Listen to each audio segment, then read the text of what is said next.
வணக்கம். எல்லாம் வல்ல மூகாம்பிகையினுடைய அருளோடு இன்றைய சிந்தனைகள்.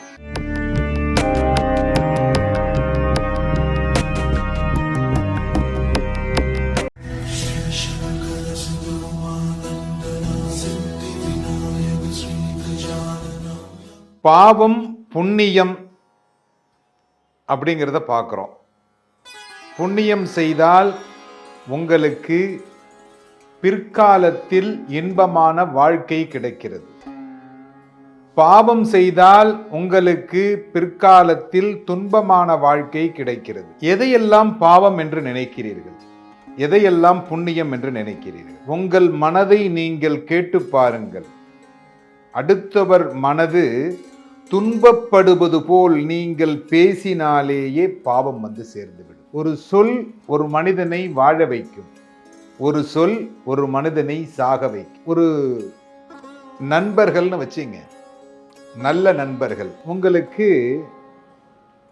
ஒரு பாடல் எழுதி தருகிறார். அந்த பாடலை நீங்கள் பாடுகின்றீர்கள். அந்த சொல் நல்ல சொல்லாக இருந்தால் கண்டிப்பாக வாழ்க்கையில் வெற்றி என்பது உங்களுக்கு கிடைக்கும். இதற்கு ஒரு உதாரணமும் நான் சொல்லுகிறேன். நம்ம டிஎம்எஸ் இருக்கிறார் இல்லைங்களா, நல்ல பாடகர், மிக அருமையான ஒரு பாடகர். புரட்சி தலைவர் சிவாஜி கணேசன் இவங்களுக்கெல்லாம் பாடியிருக்கார் இல்லையா? இவர் கடைசியா ஒரு பாட்டு பாடினார். அந்த பாடல் டி ராஜேந்தர் அவர்கள் இயற்றி இசையமைத்த பாடல். இது எல்லா மேடையிலும் அவர் சொல்லியிருக்காரு. எல்லா மேடைகளிலும் இதை டி.எம். சௌந்தரராஜன் சொல்லியிருக்கார். அதுல என்ன வரி எழுதியிருந்தாங்கன்னு தெரியுமா உங்களுக்கு? டி ராஜேந்தர் எழுதிய வரி ஒருதலை ராகம் படத்துல கடைசியா வரக்கூடிய பாடல், என் கதை முடியும் நேரம் இது அப்படிங்கிற வரியை அவர் எழுதியிருந்தார். அந்த பாடல் எல்லாரையும் பாட வைக்கல, டிஎம்எஸ் பாட வச்சார். அதுல நிறைய பாடல்கள் ஹிட்டு, அந்த படமே ஹிட் ஆனது. ஆனால் அதே மாதிரி அந்த டிஎம்எஸ் உடைய வாழ்க்கைங்கிறது அந்த பாடலோட நிறைவு பெற்றது. அதுக்கப்புறம் அவருக்கு பாடல் வாய்ப்பெல்லாம் அதிகமாக வரல. இது அவரே நிறைய மேடைகள்ல சொல்லியிருக்காங்க. இது ராமாயணத்துல இருக்கு. இந்த ஒரு சொல் அப்படிங்கிறது ராமாயணத்துல இருக்கு. ராமாயணத்துல எங்க இருக்கு? அசோகவனத்தில் சீதை வீற்றிருக்கிறாள், தன்னை மாய்த்து கொள்ளுவதற்கு தயாராகிறாள். ராமனிடத்திலிருந்து கணையாழி மோதிரத்தை பெற்றுக்கொண்டு ஆஞ்சநேயர் அசோகவனத்திற்கு செல்லுகிறார். அசோகவனத்துல போய் காமிக்கிறார், இது உங்களுடைய பிரபு கொடுத்தது, நீங்கள் எந்த காரியமும் செய்து விடாதீர்கள், உங்களை காப்பாற்றுவதற்காக நான் வந்திருக்கிறேன் அப்படின்னு சொல்லி ரெண்டு பேரும் பேசி ஒரு வழியா சமாதானமாகிறார்கள். அப்ப ஆஞ்சநேயர் சொல்றார், என் தோல் மீது ஏறிக்கொள் தாயே, என் தோல் மீது ஏறிக்கொள், நான் உங்களை பிரபுவிடத்தில் கொண்டு போய் சேர்க்கிறேன். அதுக்கு சீத்தை சொல்றார், ஓ மேல ஏறிக்கிட்டு போய்தான் நான் அவரை அடையணும்ன்றது இல்லை, என்னுடைய ஒரு சொல் இலங்கையை அழித்து விடும், அதை செய்வதற்கும் நான் விரும்பவில்லை. ஏன்னா அங்க ரெண்டு பேர் இருக்காங்கல்ல, ராமனும் லட்சுமணனும் வில்லம்பு வச்சுக்கிட்டு இருக்காங்க இல்லையா, அவங்களுக்கு இழுக்காகிவிடும். அந்த காரணத்தினாலதான் அந்த சொல்லையே நான் பிரயோகம் பண்ணல. ஏன்னா ஒரு வார்த்தை, நீங்கள் சொல்லுகின்ற ஒரு வார்த்தை உங்களுடைய வாழ்நாளில் மிகப்பெரிய துன்பத்தை கொடுத்து விடும் அப்படிங்கிறது தான். கண்ணகி சொல்ற மதுரையை பார்த்து, வீர பத்தினி இல்லையாவ, சாபமிடுகிறாள். மதுரை பற்றி எரிகிறது இல்லையா? வாய்த்தீ ஒரு நகரையே எரிக்கிறது என்றால் அந்த சொல்லுக்கு எவ்வளவு மகிமை இருக்கிறது.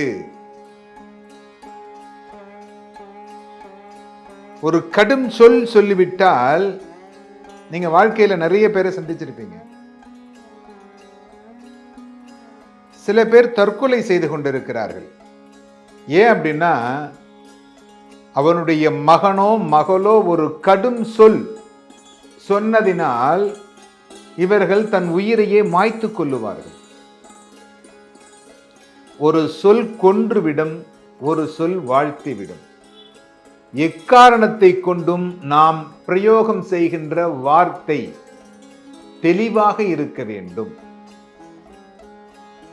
ஏன் அப்படின்னா இது உங்களுடைய வாழ்க்கை.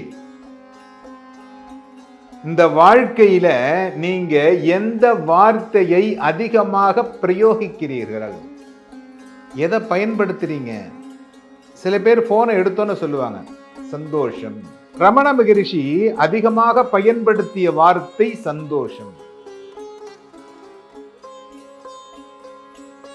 அவர்கிட்ட ரமண மகரிஷி கிட்ட ஒரு உதவியாளர் இருந்தார். சிவனேசன் பேரு நினைக்கிறேன். சிவனேசன் இறப்பதற்கு முன்பாக அந்த சிவனேசனை பார்த்து நன்றி சொல்லணும்னு இவருக்கு ஆசை போல இருக்கு. அந்த சிவனேசனை பார்த்து இவர் சொல்றார் சந்தோஷம். ஏன் அப்படின்னா இந்த சந்தோஷம் அப்படிங்கிற வார்த்தை நீங்கள் எவ்வளவு தூரம் பயன்படுத்துகிறீர்களோ அது உங்களை சந்தோஷமாக வைத்திருக்கும். சில பேர் கைபேசி எடுத்த உடனே வணக்கம், நமஸ்காரம், நல்லது, முருகா, நமச்சிவாயம் என்ற வார்த்தைகளை எல்லாம் பயன்படுத்துவார்கள். இதற்கு காரணம் என்ன அப்படின்னா போனை எடுத்தோன்னே எல்லாரும் அலோங்கிறாங்க, நம்மளும் அலோன்னு சொல்ல வேண்டியது தானே. அலோ அப்படிங்கிறதுல எந்த விதமான ரிதமும் இல்லை, உங்களுக்கு பலன் இல்லை. ஆனால் சிவாய நமஹா சொல்லுங்க அப்படின்னு சொல்ற போது இந்த சிவாய நமஹாங்கிறவ கேட்கிறவங்களுக்கும் பலன், சொல்றவங்களுக்கும் பலன். முருகா என்று சொல்லுகின்றவருக்கும் பலன், கேட்கின்றவருக்கும் பலன். நம்மால் அடுத்தவர்களை வாழ்த்த முடியவில்லை என்றாலும் நம் சொல் அவர்களை கஷ்டப்படுத்தி விடக்கூடாது. அதுல நம்ம எப்போதும் தெளிவா இருக்கணும். அப்படி தெளிவாக இருந்தால்தான் நம்முடைய வாழ்நாளில் நாம் படுகின்ற ஒரு சில துன்பங்களிலிருந்து விடுபடுவதற்கு உதவியாக இருக்கும். எக்காரணத்தை கொண்டும் கடும் சொல் அப்படிங்கிறத பயன்படுத்தாதீர்கள். எல்லோரும் என்புற்றிருக்க சுவாமிநாத சுவாமியை பிரார்த்தனை செய்கிறேன்.